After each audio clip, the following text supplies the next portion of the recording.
بسم اللہ الرحمن الرحیم۔ حضرت اماں حوا پہلی عورت، حضرت آدم علیہ السلام کی بیوی اور نسل بشر کی مادر گرامی ہیں۔ یہودی مسیحی مقدس کتب میں آپ کا نام بیان ہوا ہے، لیکن قرآن پاک میں حوا کا نام ذکر نہیں ہوا، صرف آدم علیہ السلام کی زوجہ کے عنوان سے آپ کی طرف اشارہ کیا گیا ہے۔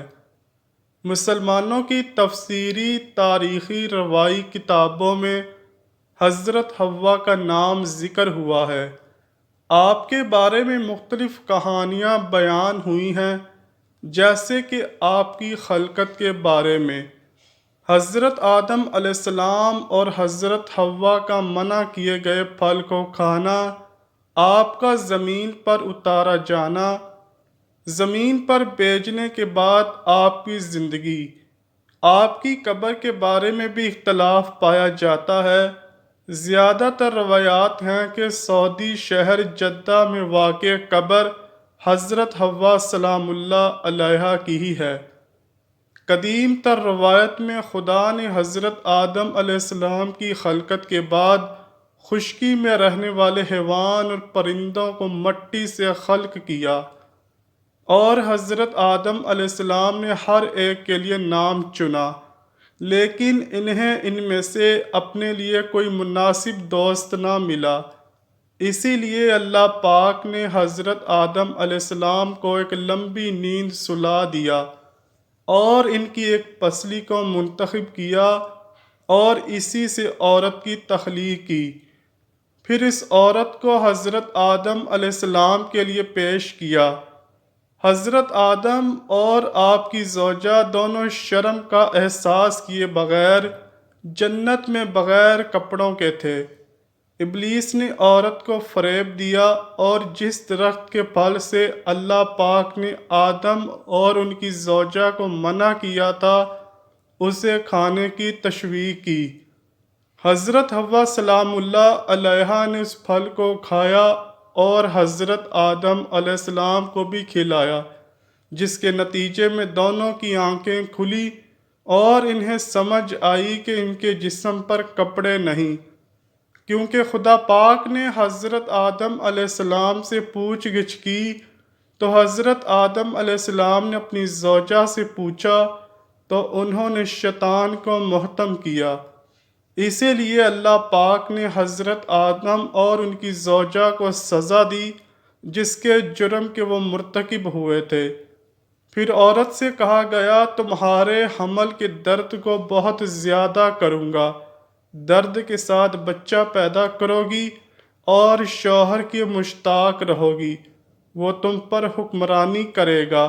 اس کے بعد آدم علیہ السلام اور حوا سلام اللہ علیہا کو جنت سے نکالا گیا اور درخت حیات کھانے سے روکا گیا تاکہ وہ ہمیشہ زندہ نہ رہ سکیں۔ یہودیوں کے مطابق حضرت اماں حوا اور حضرت آدم علیہ السلام کی شادی میں فرشتے بھی شامل تھے۔ جنت سے نکلنے کے بعد حضرت آدم علیہ السلام اور حضرت حوا علیہ السلام نے مکہ کا سفر کیا اور اللہ کی عبادت میں مصروف رہے۔ اسی جگہ حضرت اماں حوا کو حیض کی ابتدا ہوئی۔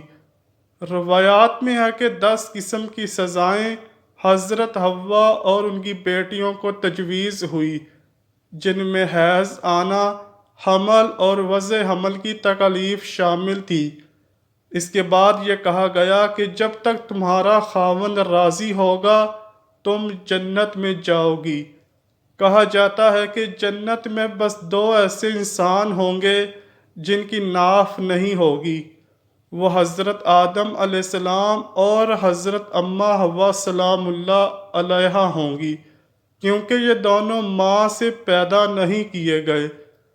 کہا جاتا ہے سب سے پہلے حضرت آدم علیہ السلام کے بیٹے حابیل علیہ السلام کی موت ہوئی، جن کو اس کے بھائی نے قتل کیا، پھر ایک کوے کے بتائے ہوئے طریقے سے اپنے بھائی کو مٹی میں دفن کیا۔ سورہ اعراف میں اللہ پاک نے حضرت حوا کے حمل کے بارے میں بیان کیا ہے وہ اللہ ہی ہے جس نے تمہیں ایک جان سے پیدا کیا، پھر اس کی جنس سے اس کا جوڑا بنایا۔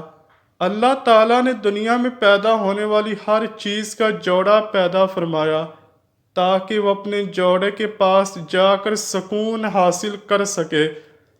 جب حضرت آدم علیہ السلام نے حضرت حوا سلام اللہ علیہا کو ڈھانپ لیا اور انہیں ایک خفیف یعنی ہلکا سا حمل رہ گیا، جب ان کا جسم بوچھل ہو گیا تو دونوں نے مل کر اللہ پاک سے دعا کی، اے اللہ ہم کو ایک اچھا سا بیٹا عطا فرما، ہم تیرا شکر گزار ہوں گے۔ حضرت سعید بن جبیر رضی اللہ تعالیٰ عنہ سے ایک روایت مروی ہے کہ حضرت حوا سلام اللہ علیہا کو جب پہلی بار حمل ٹھہرا تو آپ نے بوجھ محسوس کیا۔ یہ زمین پر آنے کے بعد پہلی بار تھا کہ آپ کا پیٹ یوں حمل کی وجہ سے باہر نکل رہا تھا، جس کا بوجھ اور تکلیف آپ سلام اللہ علیہا کو چلتے پھرتے ہونے لگی۔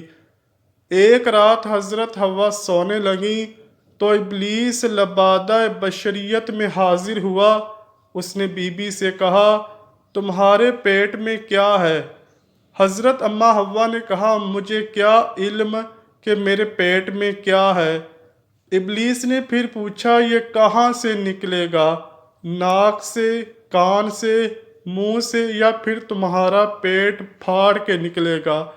حضرت اماں حوا نے کہا، مجھے کیا معلوم کہاں سے باہر نکلے گا؟ شیطان نے کہا، اگر صحیح سلامت باہر آ گیا تو کیا آپ میری بات مانیں گی؟ شیطان کے کہنے پر حضرت حوا نے کہا، جی ہاں میں آپ کی بات مانوں گی۔ شیطان نے کہا، اس کا نام حارث رکھنا۔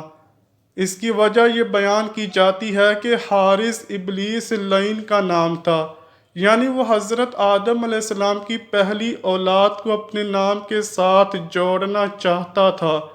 جب صبح ہوئی تو حضرت حوا نے ساری باتیں حضرت آدم علیہ السلام کو بتا دیں، تو حضرت آدم علیہ السلام نے سارا قصہ سننے کے بعد فرمایا، وہ شیطان تھا جس نے ہم کو جنت سے نکلوایا تھا، اس سے بچ کر رہنا ہی بہتر ہے۔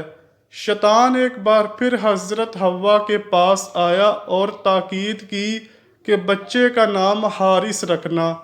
پھر اللہ پاک نے حمل پورا کیا، بچے کو ماں کے پیٹ سے باہر نکالا تو حضرت حوا سلام اللہ علیہا نے وعدے کے مطابق بچے کا نام حارث رکھنا چاہا، لیکن حضرت آدم علیہ السلام نے بچے کا نام قابیل رکھا۔ امید کرتا ہوں کہ آپ کو ویڈیو ضرور پسند آئی ہوگی۔ اگر ویڈیو پسند آئی ہے تو ویڈیو کو لائک کیجئے، شیئر کیجئے اور چینل کو لازمی سبسکرائب کیجئے، اور کمنٹ سیکشن میں اپنی رائے کا اظہار بھی ضرور کیجئے۔